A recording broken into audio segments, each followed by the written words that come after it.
नमस्कार, मी हॅरीच्या किचन मध्ये तुमचे स्वागत आहे। आज आपला एपिसोड नंबर 3 एपिसोड मध्ये आपण बनवून घेणार आहे। आपल्या आजीच्या जमान्यामध्ये आपण कळणा खात होतो, तोच कळणा आता आपण बनवून घेणार आहे। कळणा कसा तयार करायचा, कारण अगोदर आपल्या इथे जात्यावर डाळ दळली की तेव्हा कळणा तयार होता, पण आता जात्यावर डाळ हे दळल्या जात नाही, म्हणून कळणा मिळत नाही। म्हणूनच आता आपण कळणा कसा तयार करून घ्यायचा ते सुद्धा आपण या एपिसोड मध्ये सांगणार आहे। तर चला आजच्या रेसिपीला स्टार्टिंग करूया। सुरुवात करूया। रेसिपी सुरुवात करण्यासाठी आपण अगोदर इथे तुरी घेतलेल्या आहे। तुरी आपण याला मिक्सरच्या पॉट मधून बारीक करून घेऊया। हे बारीक करायचे आहे। बारीक करायला आपण याला मिक्सरच्या पॉट मध्ये टाकून घेऊया। मिक्सर मध्ये आपण याला चांगल्या प्रकारे बारीक करून घेऊया।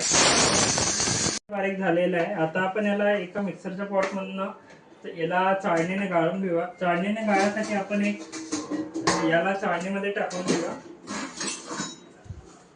चाळणी ही जास्त बारीक आणि जास्त मोठी सुद्धा असायला नको, कारण बारीक असली तर खूप पावडर येणार आणि जास्त मोठी असली तर यामध्ये जे तुरीचे मोठे दाणे असतात ते सुद्धा येऊ शकतात। म्हणून जास्त बारीक आणि जास्त मोठी चाळणी घेऊ नका, मध्यम याची चाळणी घ्या। आपण याला चांगलं चाळून घेतलेलं आहे। आता हे जे चुरी उरली आहे याचा सुद्धा आपण उपयोग करू शकतो। हे आपण लवट बनवण्यासाठी उपयोग करू शकतो। तयार केलेलं आहे त्यामध्ये थोडं पाणी टाकून घेऊया।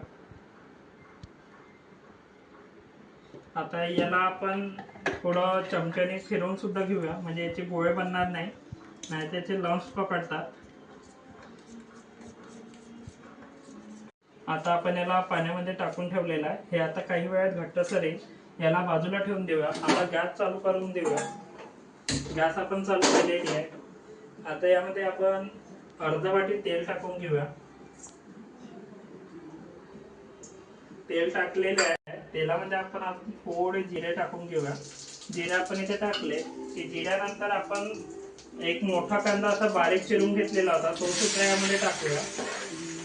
कांद्यासोबत आपण इथे लाल मिरची घेतलेली आहे। लाल मिरचीने चव चांगली येते कळण्याला, म्हणून लाल मिरची इथे आपण वापरलेली आहे। वाळलेली आहे ती, तुम्ही सुद्धा वापरू शकता। आणि याला थोडं तेलामध्ये होऊ देऊया।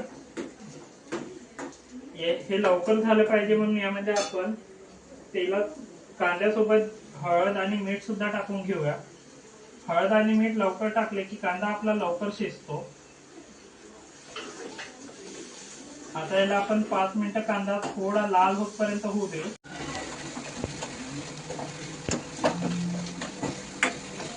आपली थोडी झालेली आहे। आता यामध्ये आपण एक टमाटर चिरून घेतलेलं होतं, ते टमाटर सुद्धा यामध्ये टाकून घेऊया। टमाटर सोबत आपण थोडा सांबार टाकूया। थोडा सांबार आपण